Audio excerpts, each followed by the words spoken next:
In the Fuzzy Memories podcast, we celebrate the good, the rad, and the fugly of the 80s and 90s. We're three latchkey kids who made it out alive. And in each episode, we break down all the culture that popped, 1 year at a time. Whether it's the birth of legends... I'm Lyme disease free today, and I have Whitney Houston and MTV to thank. Or audacious moves. Imagine also the poor Golden Gate Bridge. You turn 75 and people have a party on you. Yep. I don't want that. Or even confusing PSAs. And the stop, drop, and roll. I mean, I assumed Yes. as an adult I would catch on fire weekly. All the time! We've got a take that will make you laugh. We've also got thoughts on all sorts of random phenomena and the most unmitigated of golf. Why sharks can't be trusted, people can't be trusted, and rivers can't be trusted.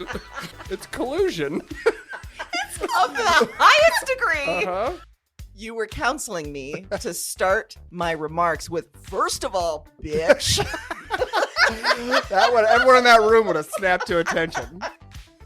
It's going to be basically coffee lids, shark revenge, and then maybe like Matt Getz. God, we need to do something about him. Join us every other Wednesday to celebrate the hits, the misses, and the misfits of the weirdest decades. If I could tell my 14-year-old self from 1990 that I would be eating in a Cheesecake Factory in Beverly Hills. I'd be like, we did it. We did it, Joe. We did it. Listen and subscribe to Fuzzy Memories on Apple Podcasts, Spotify, and your favorite podcast platform.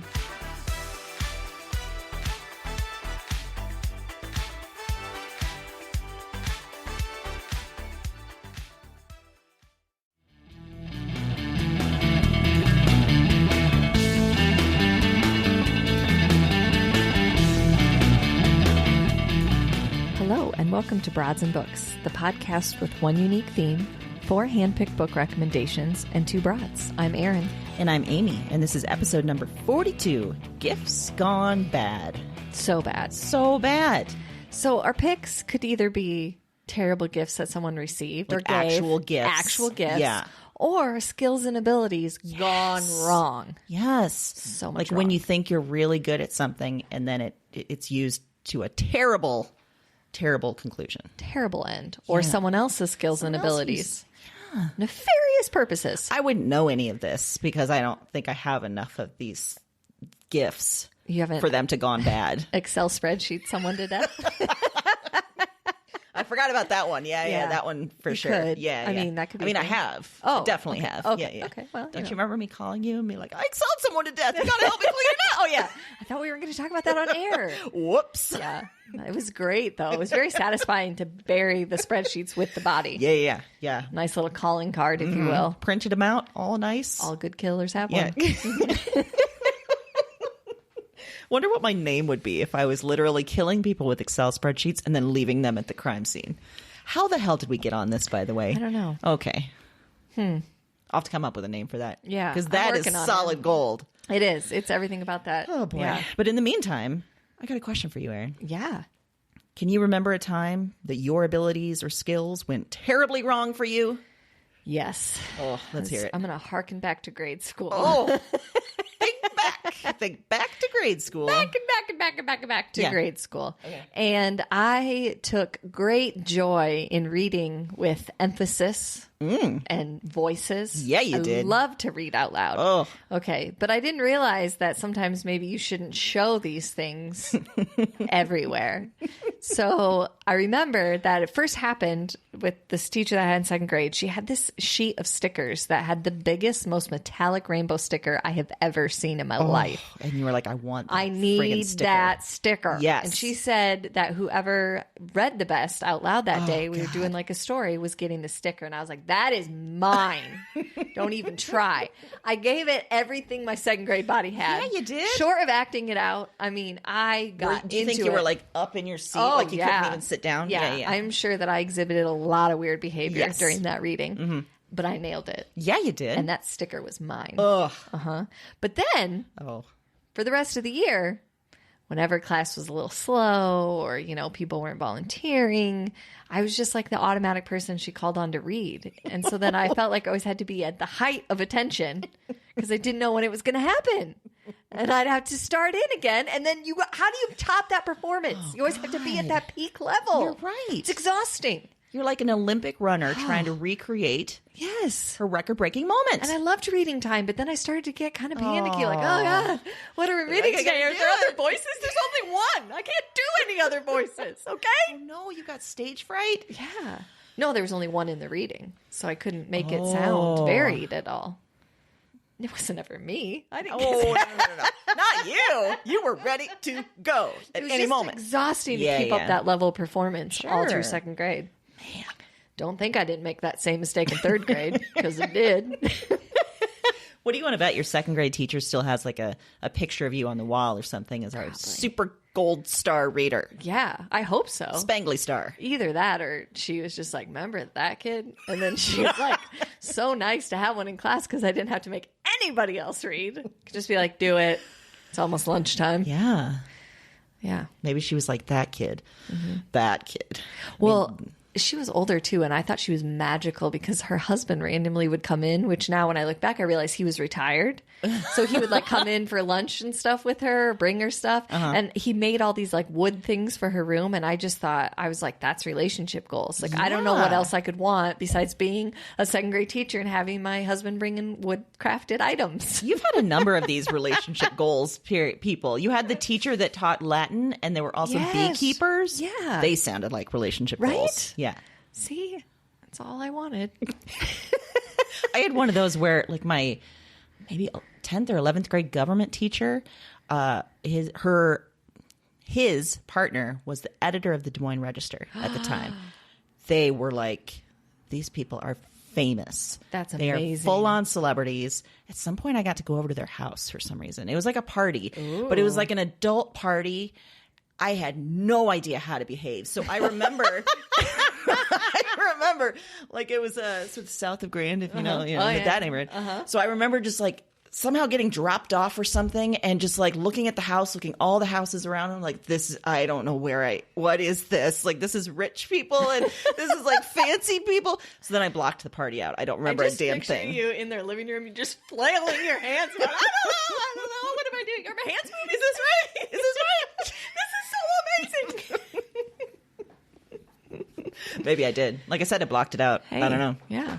And in this day and age, I would hope that you would have taken a lot of pictures if you had a cell phone camera. God, yeah. I would have taken, I would have been, stalking territory with pictures. Yeah. That's sure. amazing that you got to go there. How nice. Yeah. He had your number. Mm-hmm. He was like, I got this. This is going to make her day. Yeah. And it did. And it did. And I remember it 25-ish years later. As well it should. So I imagine that if you had been in that class with me, I could kind of picture your face every time that I went into reading. Like, so, Erin, yeah, why are you doing that? Stop it. But have you ever been annoyed by someone else's gifts or talents? All the time. All the time. I mean, beyond my immediate friend circle where, all of you annoy me regularly with your multifaceted skills and talents.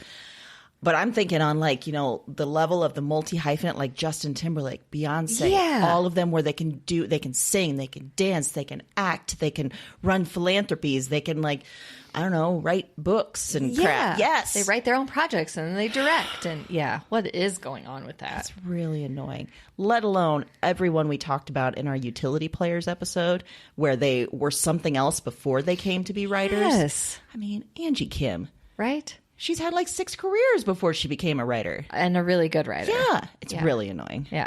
And I guarantee she was really good at all those jobs, too. I know she was wonderful at it. Not one of those people that's just job hopping because they can't find their skill. Mm-mm. It's like, no, I'm just so good at everything. I'm so good at everything that I'm just going to try it all. And I want to do everything. Yeah. Yeah. No.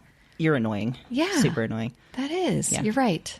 I agree. I mean, I still love Angie Kim. Well, but it's she's really amazing. Yeah. But, Erin. Mm-hmm. We're talking about gifts and skills sort of simultaneously, but thinking about actual gifts. Mm-hmm. What's the worst actual gift you've ever received? All right. So this person made a big deal of giving me this gift. Ooh, okay. this It is gonna wasn't be great wrapped. already. Oh. But so that I think that they hid it and I had to find it. And I think that was part of like the, Yep. allure or whatever. And then it was a gift card to a clothing store that I don't normally shop at, but it was like a large amount. And I was like, oh, wow. Okay. Thank you. So I went to the clothing store and I picked out items, like tried everything. This is a big deal for me if you don't know me. Like to go to the store, try on all these items, decide on them, take them to the counter. Sounds like your worst nightmare. To find out that there was no money on the gift card. What? Yep. What? Yeah, it's like they took the gift card and then never put any money on it. You know, like you can buy them at like Walgreens and stuff. Yeah. I have to assume that they, They just thought they were getting a $200 gift card for $2 or something. Yeah, I don't even think that they thought that. I think they did it on purpose. Because when I brought it up to this person, they were like, huh. Like they never said, oh no, I have the receipt. Like if someone said that to me and I bought them a gift card, I'd be like, oh no, no, yeah. I'm no, so no, no, sorry. no, No, I here it is. spent the money Yep. on it. I'm Yep. getting that money, you know? No. There was just sort of like this. So I don't know if they thought I'd never use it because I don't normally. Every aspect of this is so weird. Yeah. Will you share who it is, or is that too much No, it was information? my brother Ryan.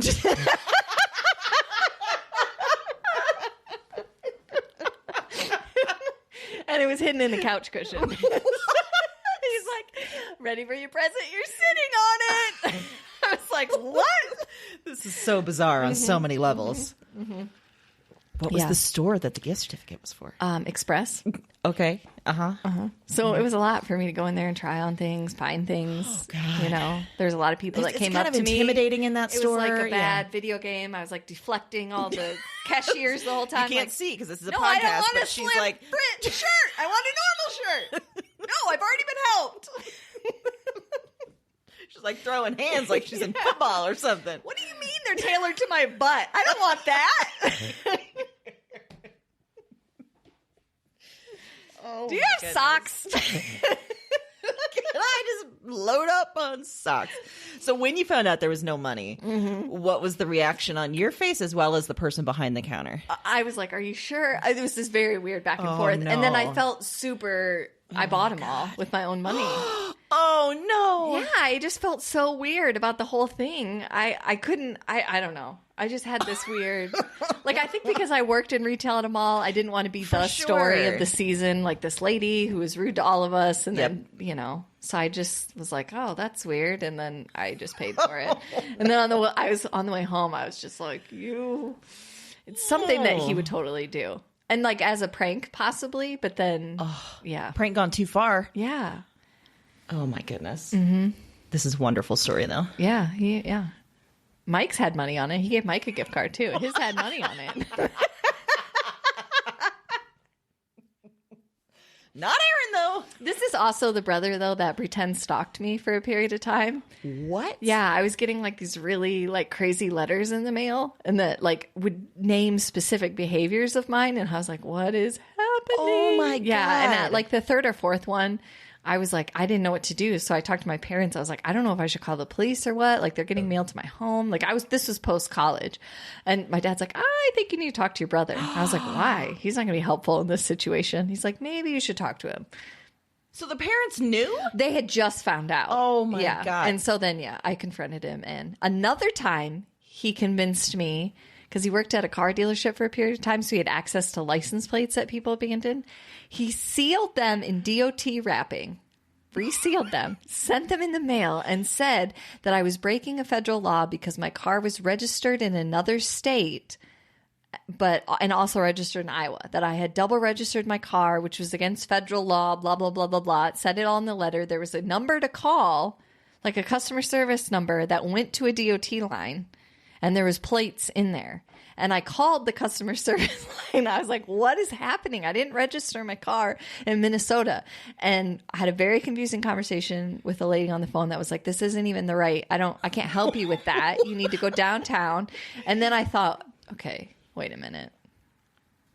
Sure enough, he made the letter. God. He resealed the DOT with a hairdryer, like resealed the Your packaging. brother is nefarious.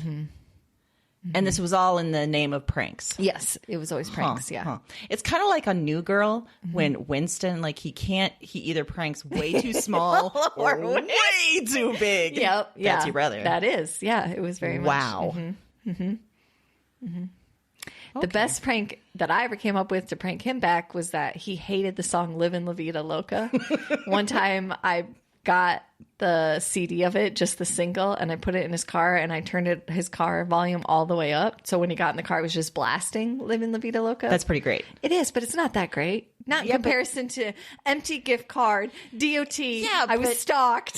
But here's the thing. You were at optimal prank level. Yeah. He was at, like, scary, illegal prank level. Yeah.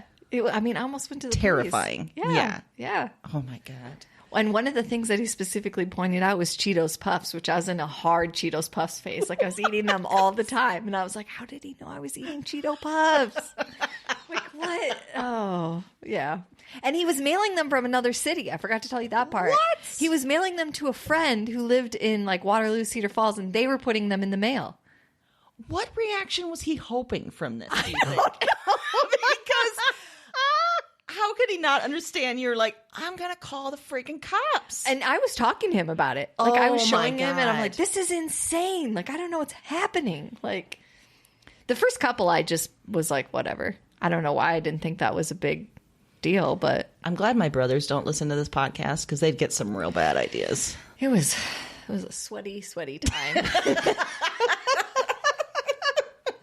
Oh, well, okay, clothing store. Told you that. What's the worst gift you've received? Okay, well, I've never been, prank stalked or given a gift card with no money, but I have a Friendsgiving gift that was pretty great. It was a big bottle of Hawkeye vodka with just maybe a shot level left in it at the bottom, along with a hunk of bread. Like it was supposed to be part of a meal or something. I don't know, but there was a bite taken out of the bread. And there was a shot level of vodka. That was from Michael and Heath. That's amazing. Then an actual gift, not even a Friendsgiving prank type gift. When I was maybe in junior high, I got a gold lame sweatsuit from one of my grandmas. And I was not the only one. I think they were the gift that she was giving everyone that year. So I think my mom got one that was maybe strawberry colored, but still lame, still sweatsuit. Is there photographic evidence of this? No. And I just looked through a bunch of family pictures at Thanksgiving, and I could not find it anywhere. Because I was going to ask for that for Christmas. I know. Dang it. Yeah. I think immediately we as a family just decided to burn everything. Burn the evidence of it, burn the actual that's fair. gift. That is a good reaction. Good But now it instincts. lives on in infamy. So I really want to see it. Yeah. I wish that I had it.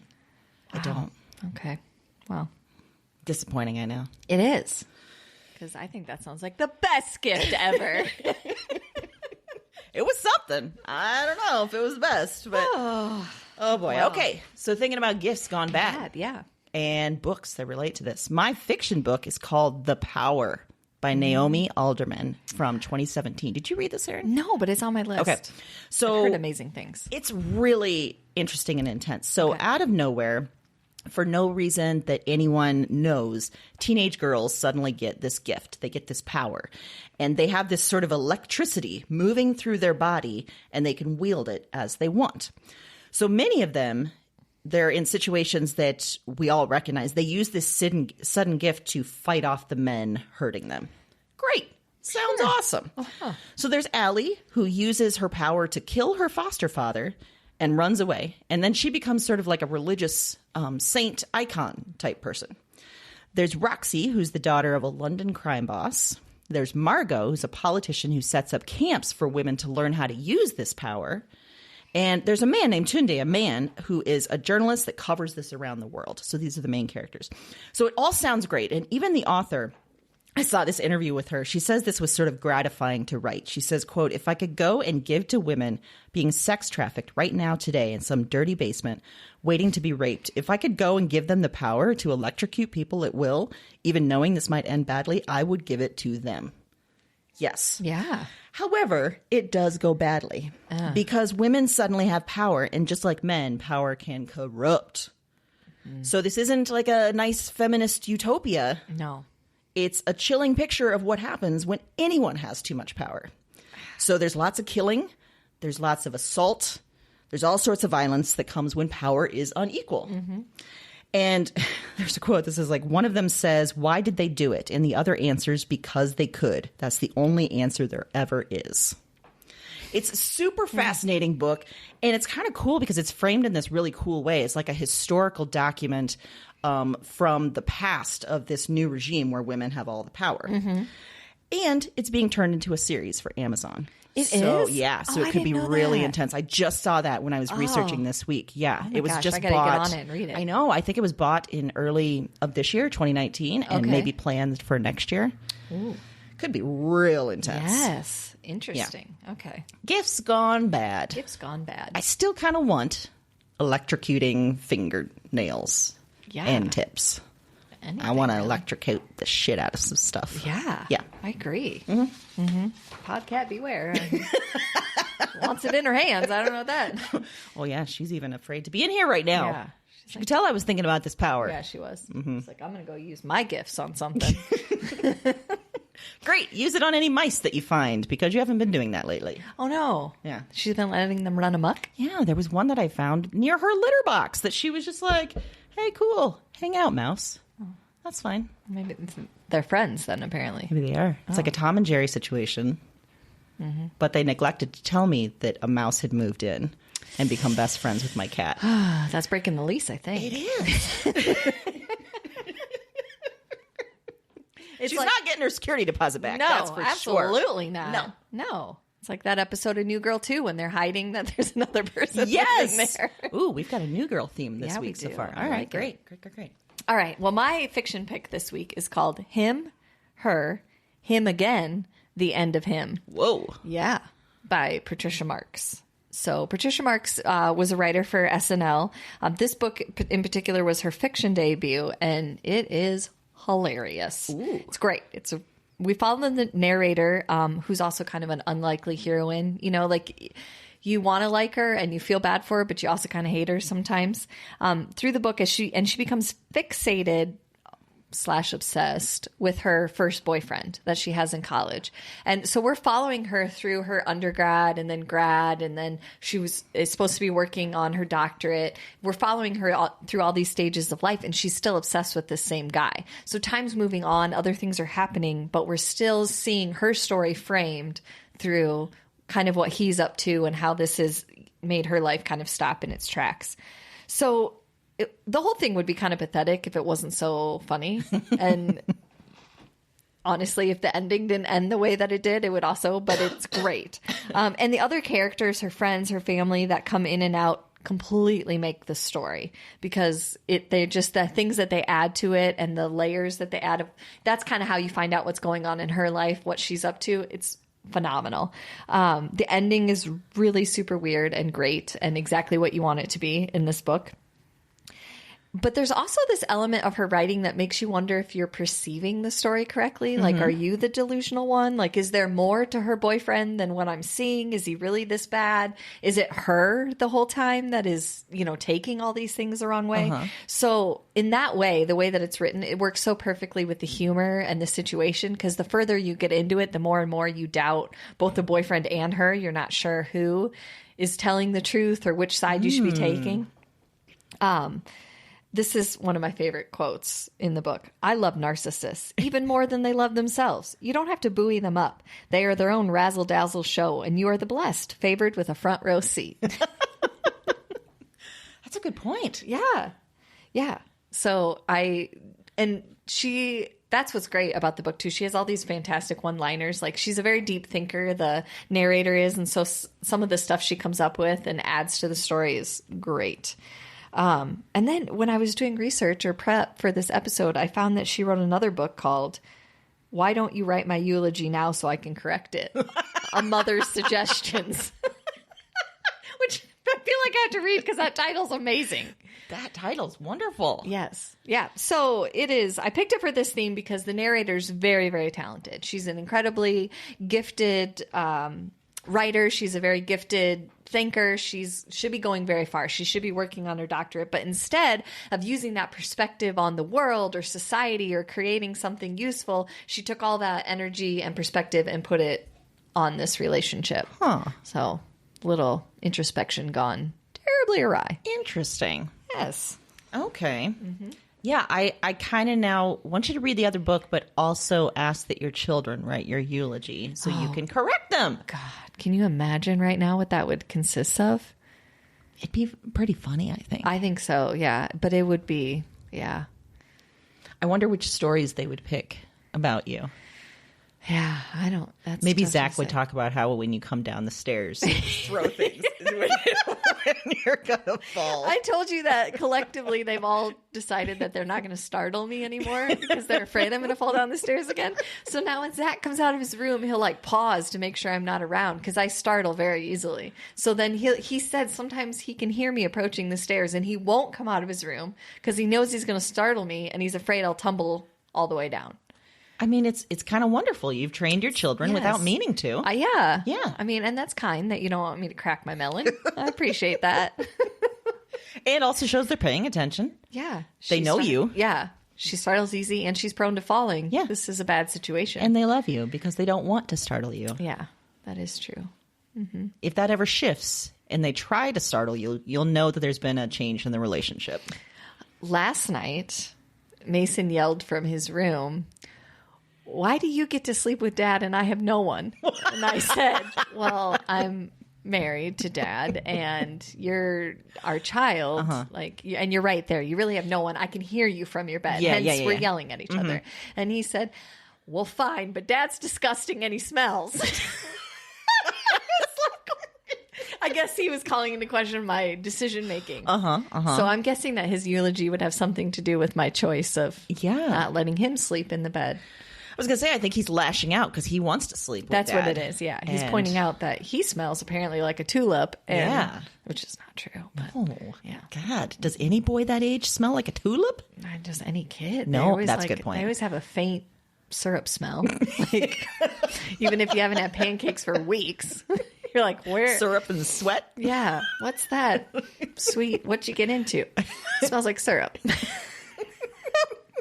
Just been pouring it all over yourself? Yeah, Look what at you. are you up to? And also, where is this food on your face? You literally just woke up. You haven't my eaten God. anything. How is there this much stuff on your face? Seems like kids defy physics in a lot of ways. So much physics defying. Wow. Yeah. Talk about gifts gone bad. No kidding. Magicians they are, I tell you. With the ability to just cut right down at you. Yeah. Make you question your choices and your spouse. And sometimes their ability to just wear you down. Yeah. Like, I can only tell you to have a cheese stick so many times before I just give in and say, fine, eat the Doritos. I don't care. And he knows that. Yep. So he keeps. Oh, yeah. He's filing that away in the old noggin. And in his mind, they both have cheese. So, Win. yeah, what's the difference, really? Oh, boy. Well, okay. So on the, idea of gifts. Yes. Gone bad. Other genre pick. I've got The Martian Chronicles by Ray Bradbury. Nice. This is both a story collection and a graphic novel. They've done both. Double. The story collection was originally published in 1949. So you have to think of that when you're reading this, that this is a future that he's projecting from 1949. So Right. right after World War II, right before the post-war boom, before we really get into space. Like this is before we've even launched satellites. And this is before, we obviously get on the moon. So he's thinking about space exploration and specifically living on Mars.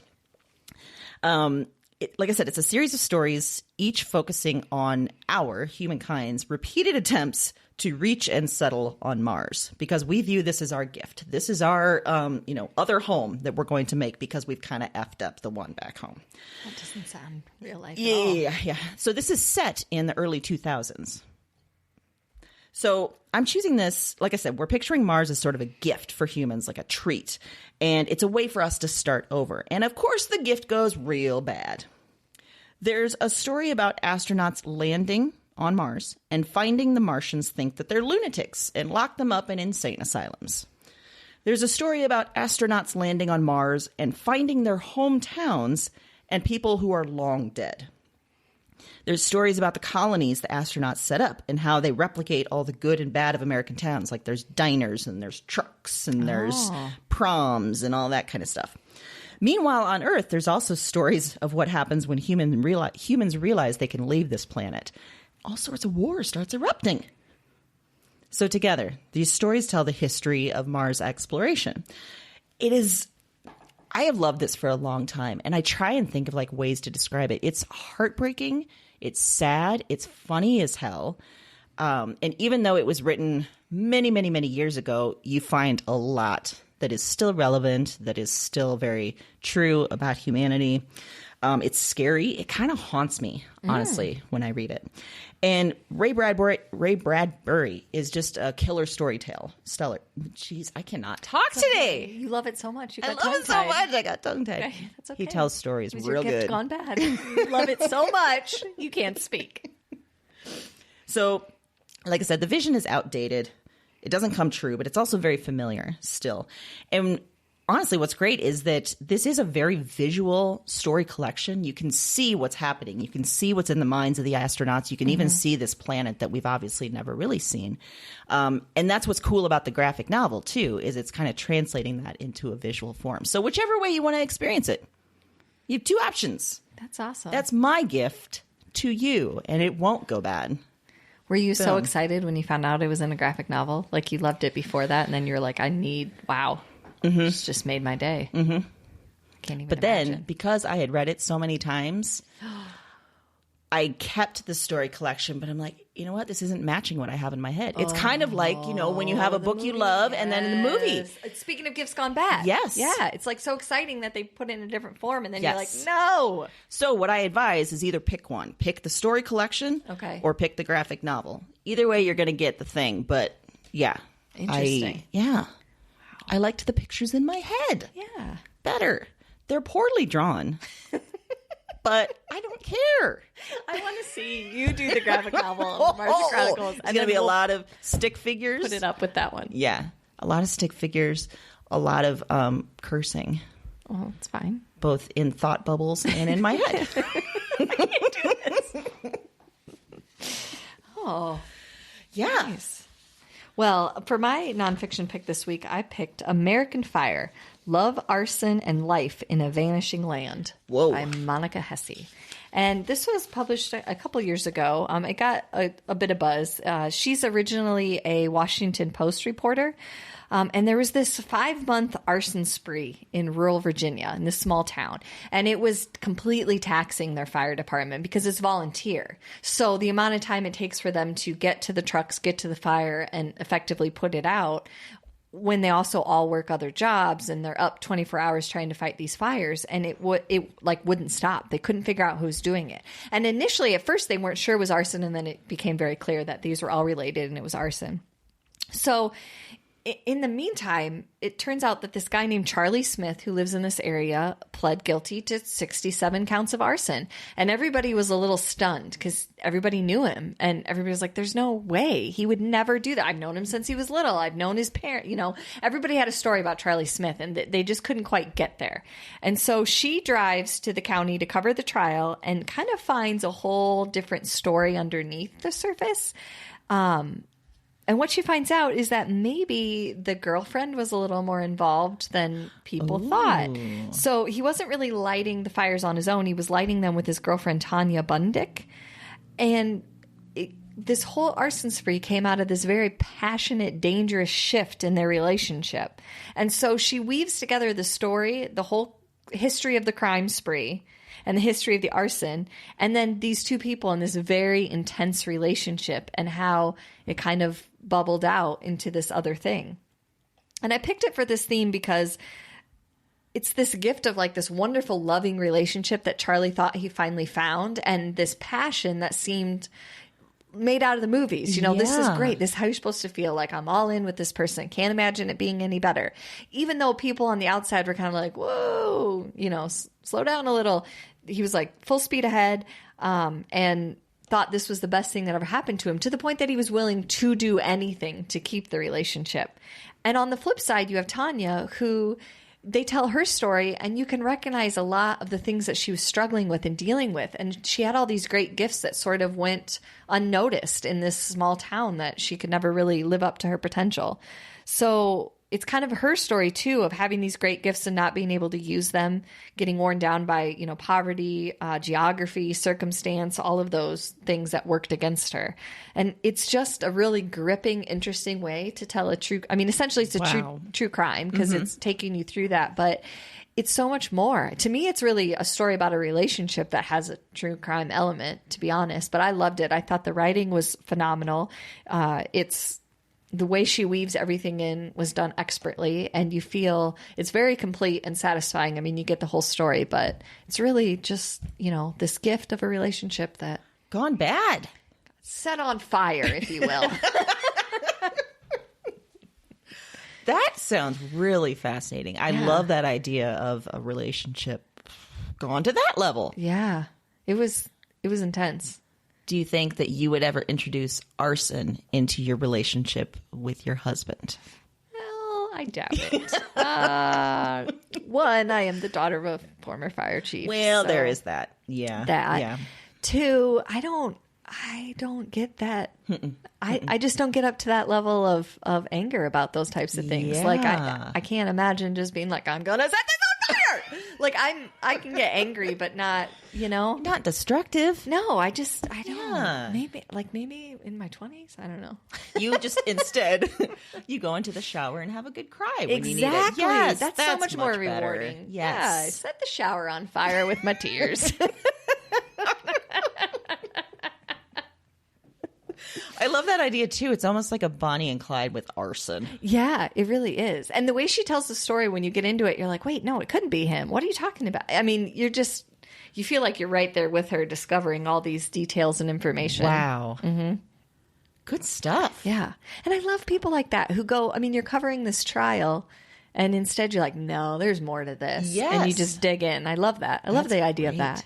You see that in movies all the time, but I love that real life people are out there doing that. I like the idea that you have a reason to, because I think we're both very naturally curious. We want to know what is going on with people, but we don't really have a job that allows us to go dig into them. I can't just show up in rural Virginia and be like, what's up?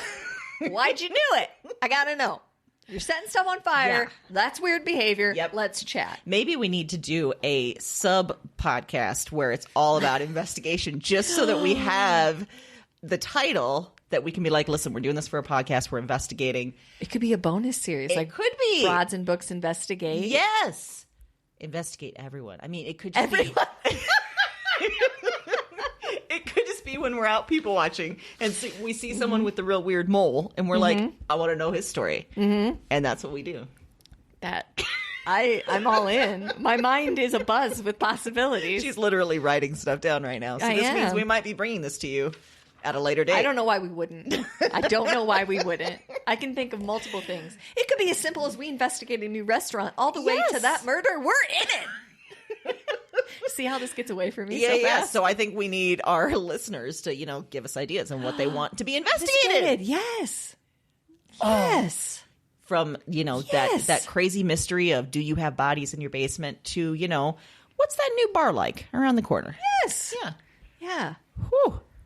I love it. Yeah. Well, in a weird way, that leads to my pop culture pick. Oh, good. Okay. So I just listened to this like 2 days ago. This is a podcast. It's an original audio podcast. It's called Mother Hacker. Oh, you mentioned this. Yes. There are about 9 episodes of about 10 to 15 minutes. So a very quick binge, very easy. And the star leading it is our favorite Carrie Coon of The Leftovers, of Fargo, many movies. She's a goddamn delight. She is. So, we don't even have to investigate to tell you she don't. is a delight. Investigation done. Done. Solved. Closed. Case closed. You're amazing. So Carrie Coon plays a mom to 2 teenagers, and she has this sort of skill, this gift that makes her kids cringe, but she uses it all the time. For example, she asks her 15-year-old daughter at the very start of the first episode, if you could eat anywhere in the world for your birthday, because it's her birthday, where do you want to eat? And the kid is just like, I don't know. And then she finally says this name of this fancy new restaurant in Seattle. So Carrie Coon's character, Bridget, calls them up, pretends to be a bigwig at Google to get a table. She talks her way in and out of situations like this all the time. Bill collectors, her icky boss. She always comes up with some great lie that gets the job done. Until one day she gets scammed by someone who says, they call her up and they say, your husband, who is in rehab right now, OD'd, is at the hospital. We can't get his insurance. We need $12,000. She sends the money and then realizes it was all a scam. Oh, no. When she figures out it was a scam, she's super pissed. Yeah. And her teenager, the girl, is dating the school's own resident hacker. So she asks this hacker, how would I find out who did this to me? He helps her. She shows up. And when she arrives, the hackers offer her a job. So she becomes the voice of a hacking duo. She's talking her way into getting people's information, their social security numbers, their bank accounts, their credit cards. And she's got her partner over here doing all the hacking work, getting into those accounts. And she's so good at it because she routinely lies all the time in these situations. They put her on this super high profile hack of an Amazon-like company. And things get really, really twisted really fast. I loved this so much. It was so great. I love how morally flexible Carrie Coon's character is and how she just loves this. Like, this is sort of like she was born for it. It's her gift. It's her talent. And now she's finally using it for some big bucks. And you start to wonder, maybe she's been doing this in other areas of her life, too, which is kind of where it's leaving off. The cast is killer. Besides Carrie Coon, it's got Pedro Pascal, Rupert Friend, Alan Cumming, Katrina Lenk. And, I mean, I should have had you at Carrie Coon. Let's be honest. Yeah, that's all you need to know. That's right. Mother Hacker. Wow. Podcast.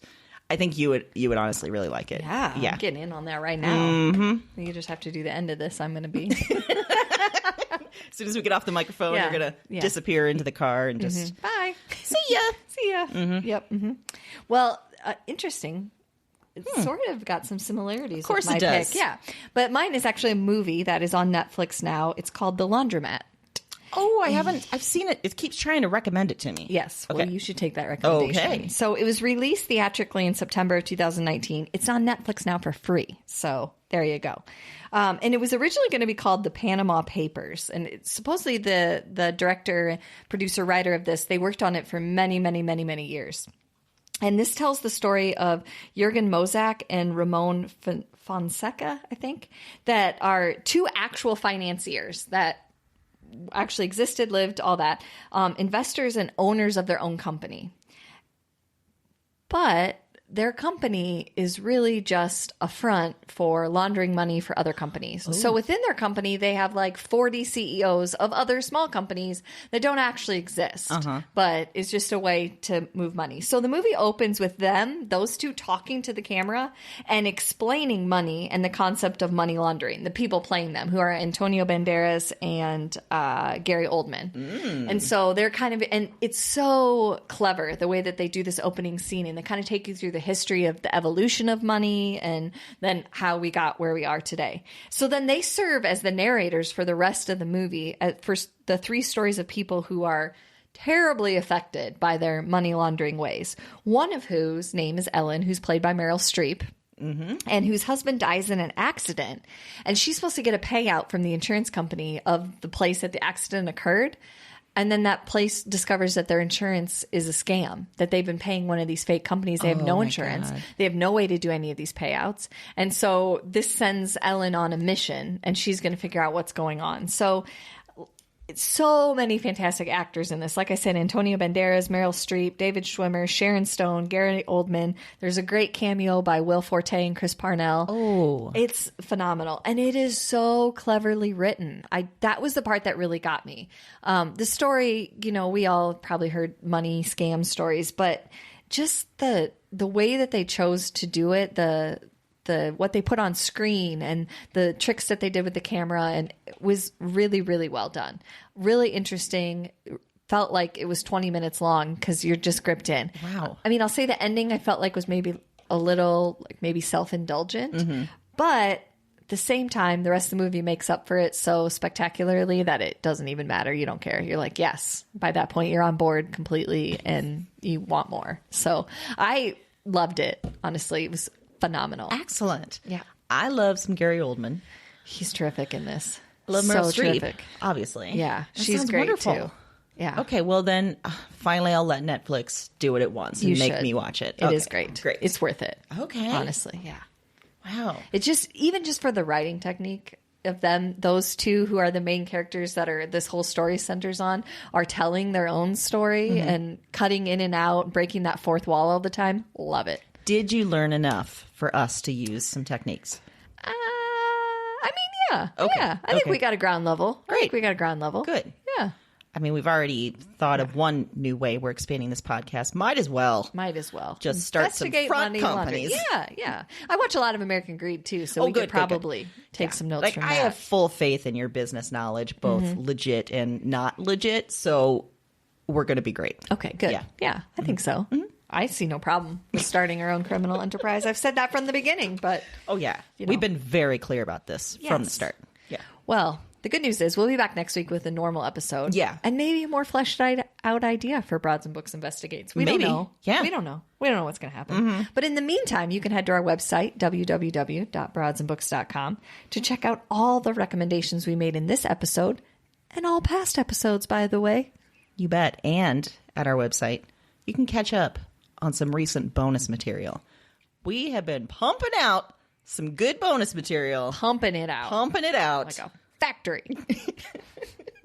Like a bellows. Like, isn't that the fire pumping thing? Is that what it is? Sure. Okay, great. Yeah. You're looking at me like you have no idea. No. So I'm just all gonna I go could with think it. was Okay. Henry Ford making the automated line. That's all. That's where my mind went. Okay, So. nothing really to do with our Nope. bonus Nope. material. We're not talking about Henry Ford in Nope. any of it. No. Nope. No, we had a holiday traditions remix guide that came out a couple weeks ago. So good. And if you haven't caught it, we've got a brand new bonus series where we talk to some of our favorite authors Delight. about their reading. It's out. There's more coming. Lots of big stuff. And you can find it all at our website, or if you subscribe to us at your favorite podcast player, it gets right to you. Goes right into your podcast player. Yes. I don't know what I was going to say. I was like, are you saying feed? What do you say? I know. I was like, feed what? It goes right into your hand is what I was Right, going to say. at right into first. your head. Right through into the your earphones. ears. Yep, right directly. to them. Yep. It's like little earwigs giving you information. Earwigs. Yeah, Wow. I know. Okay. I hate earwigs, by the way. I don't know what why I earwigs said- are. You've never seen an earwig? No, what is it? Ah, it's a terrifying bug with little chompers on the What? Like it's got like pinchers like this. They go like this on the This is a front. real bug? It is a real bug. I can't believe you didn't know about earwigs. They don't really come out of your ears. Okay, I was so going to you say, know. if it has anything to do with ears, I don't want to know. No. I don't even know where it got its name, Okay. but we could investigate, I guess. Oh, but I don't want to investigate no, bugs. You don't want No, to. I And wanna trust me, investigate and weird where people. I will tell you right now, where there's one earwig, Oh, there's a lot. I am not happy the way we're ending this. I don't sorry. want to talk about it. I don't Okay. want yeah. Well, despite that little road trip into earwigs, if you like what you hear, you could leave us a review. Earwig-free review, if you wouldn't mind. like, I wish they would stop talking about earwigs. Yeah, that'd be fine. That's fine. I'll post Totally it. fine. I don't care. Yeah. It's honest. That's all we ask. Honesty. No, actually, that's not what I ask. We don't ask No, for I don't honesty. want No, honesty. I we want lies. full on gushing praise. Yeah. I want Hopefully it's over not a lie. the top. We're about to commit arson. Love of our podcast. We are going to follow their money laundering ideas Yep. into the future. Right off a cliff. That's how That's much I right. love them. Yeah. You know, another thing. Yeah.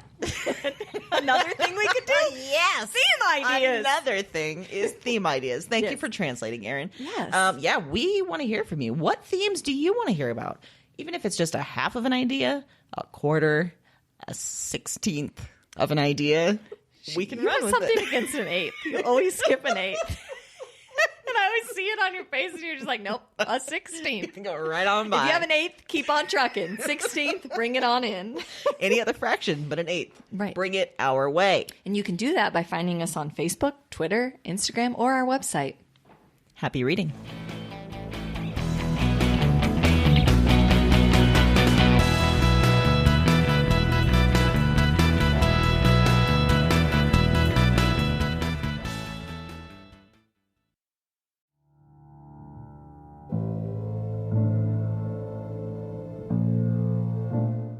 I'm up again.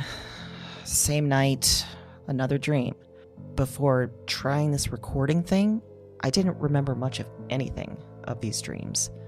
I didn't remember much from any of the women. And one night of doing this, and it's broken things open. The dreams they're in me, and they're coming out of me, and to me, I am not broken. I am the most whole, most real. Cause their despair. I wait for the word. Witch. Look at the mad woman in her cage. She was a woman with holes inside her. That was the heaviest factor, the final evidence, the heart of the issue. Somehow, you understand this. You hear me. Wherever you are, whatever this is, you... This isn't a dream journal anymore. It's not. It's just fact. Because now this is some sort of record. What are these dreams? Maybe there's a better question. Who are these women?